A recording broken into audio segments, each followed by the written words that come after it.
All right, guys, this is a PSA for anybody who's a franchisee of a restaurant concept or even a franchisor, to be honest with you, and potential franchisees of restaurant concepts. I feel like there is a gap, to say the least, in the industry, in that franchisors have a problem, right? They have a dilemma that they have to try to figure out. Obviously want their franchisees to have the best locations. They want to be in locations that are prime, and they want the rent to be affordable. That's pretty basic, and that's what everybody wants for their leasing. You know, if you're a photographer, if you're a cell phone repair, if you're a tailor, that same dynamic applies. But the process of getting those spaces, any space that's available right now, particularly right now as we sit here, February 13th, 2025, inventory is very tight. There are almost no second generation opportunities, and development, meaning new construction, is not recovered since COVID. A lot of issues with inventory, not a lot of availabilities, however you want to say it. What does that mean? That means landlords kind of have the upper hand. And if you're in the process right now of looking at sites, you may have noticed this dynamic, right? Not a lot to look at.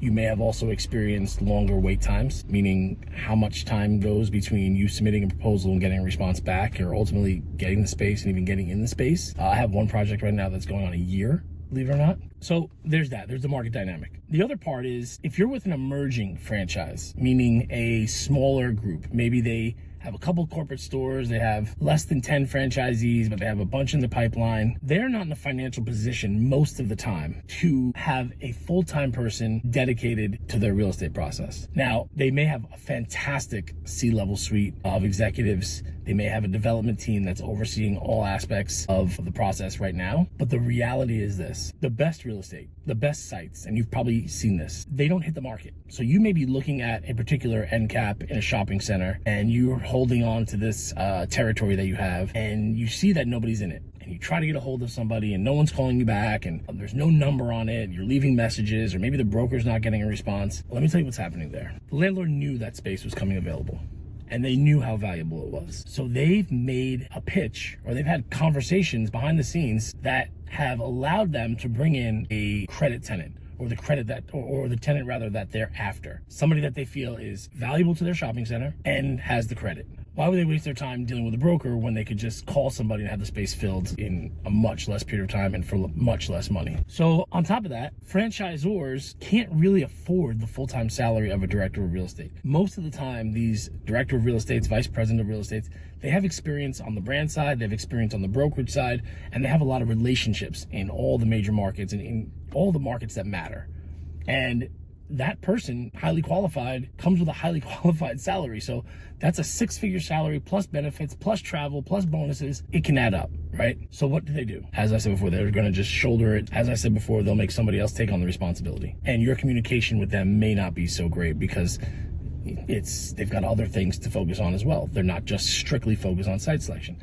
But in my opinion, the bigger problem is that they don't have the relationships. They don't have the connections.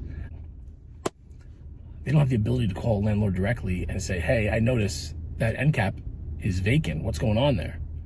Oh, actually, hey, this is what's going on. We got Shake Shack moving in there. Or, oh no, we're just gonna vanilla box that space. It's gonna be on the market soon. Those two little pieces of information are vital. They're so vital. And I think at the franchisor level, it gets missed, or it just gets sort of not prioritized as to how important that actually is. So what do? They rely on you to go out and find the space, and then they will approve it or deny it, and you go whichever way you go. I think there's a massive opportunity here. I also think my seat is too hot. That to me is a massive opportunity. So I'm focused on a business where we work with franchisors as an outsourced director of real estate. My team and I, we have the connections, we have the market knowledge, we have the experience on both sides, the operator side and on the brokerage side, to make those calls. And also we have the ability to execute. We've done these before. It just comes down to cost, right? Can we make it affordable to these franchisors? And I think that we can. So that's something I'm thinking about right now. But as it pertains to you right now, my suggestion is, if you're considering a franchise, meaning you have not paid your fee, maybe you've even done like a discovery day, or you've been pretty serious about moving forward. If you have not discussed the real estate process, you're doing yourself a major disservice. That's because you're maybe not understanding how important it is yourself. Maybe they're downplaying it, knowing that they can't support to the level that that they want to, my suggestion to you, and what you should do immediately if that's the case for you, is ask them exactly how it goes down. Because it should be, if they don't have somebody directly handling it, or it's being overseen by the CEO, which is totally fine, by the way. There just needs to be a process that you need to understand. Get the parameters, the exact parameters as to what the brand requires in terms of the site, meaning the location, the co-tenancy, the power, the gas, the grease trap, work letter, all that stuff that we can talk about another time. But make sure you understand exactly what goes into building out one of the stores. Then do your homework. Get on LoopNet. As much as I hate LoopNet, you'll be able to find the brokers on there who have the most listings in your market. And look at the ones who have retail and restaurant listings. Call them and tell them, like, hey, here's where I'm at with this franchise. I need your help. I notice you have a lot of listings in the market. I'm curious how you're seeing things and curious as to what my chances are, what a timeline might look like. Partner with the right person. Now you have the information from the franchisor. You have the information from basically the market insight and the relationship dynamic that you're gonna have with this broker that you spoke to, and tackle it together. Let them know, like, hey, I don't wanna see sites that don't fit this criteria, or the landlord's not willing to put the work in to make it fit, make it work. In general, that is the dynamic that you're looking for. You're not gonna wanna have a residential broker just showing you around spaces, because they're just gonna go online and they're gonna look for things that are available that you've probably already seen.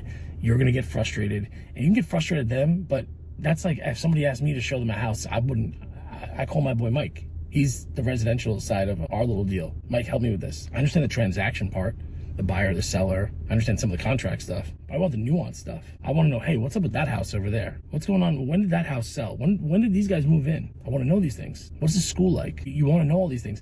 Same dynamic goes with the commercial broker. Analogy that's often used is if you hurt your shoulder, right, playing basketball, you do something bad, you tear it, you do something's really bad, like it's not just sore, you really did something bad. You may go to your general practitioner doctor, but undoubtedly he or she is gonna say, you need to go see an orthopedist. And you want to see an orthopedist because you want somebody who has seen 10,000 shoulders in their life. So when they look at you and when they look at the x-rays, the MRIs, whatever they're gonna do, they know exactly what you need. The general practitioner's like, oh yeah, maybe that's what's going on, but I don't know, I can give it a shot. That's not what you want, right? You don't want somebody to take a crack at fixing your shoulder. You don't wanna be the one that they test their skills on. You want somebody who does exactly that. That's the same dynamic that you want with real estate. You want somebody who specializes in retail, even better if they specialize in just restaurants. Very rare to find. There's myself and a few others that I know about. But that's the deal. Like, I can tell you what happened to that restaurant the other day. I can tell you this Starbucks versus the other Starbucks down the block, what the volume is like. And that type of information is just something that doesn't cross a residential broker's mind. They're not looking at it. They generally could speak to it, but they're more focused on other things, as they should be. So don't get frustrated with them. There's a lot of talk about, residential brokers shouldn't be doing commercial deals. Got it. And they know that too. They're just trying to make a buck, right? So just don't choose to work with them. Maybe there's somebody in their office that specializes in commercial real estate, specializes in commercial real estate, that you can talk to. But if their primary focus is residents and homes and apartment rentals, that's not your person. So that's basically it. It's a little bit of like a rant, but ultimately I want you to understand that this is a critical piece of your process. You're getting into a 10, maybe 20-year relationship with a property and a landlord. It better be the right one, right? You're not just gonna randomly pick a guy or girl on the street and say, hey, you look good, let's get married and just have kids and buy a house and do all these things. No, you're gonna wanna know more about them. You're gonna wanna understand what you're getting involved with, right? Ideally. But look, there's an answer there. And from my perspective,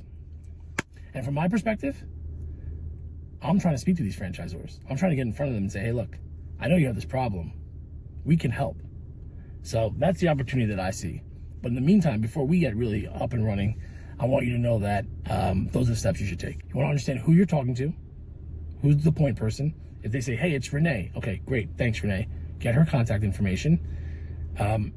Understand what the approval process is and the timing. So meaning once you've selected a couple sites you want to tour, you have 2 that you put an offer in on, how do we go about getting these approved, right? And you're gonna wanna get that started sooner rather than later. And the other part is talk to other franchisees. Say, hey, you just signed on with these guys. What was the real estate process like? Anything you can teach me about that? They will undoubtedly tell you, Okay, so make sure you align yourself with some of them. And do that before. Do that before signing your franchise agreement or paying any money. And I think you'll be good. If you have any other questions, if you want to talk about it, I'll put my contact information in the show notes. Leave a comment here. I can absolutely answer that. And good luck. Don't sign anything. Don't sign anything without understanding what you're getting yourself into, and you'll be all right. All right, guys. Peace. See you next week.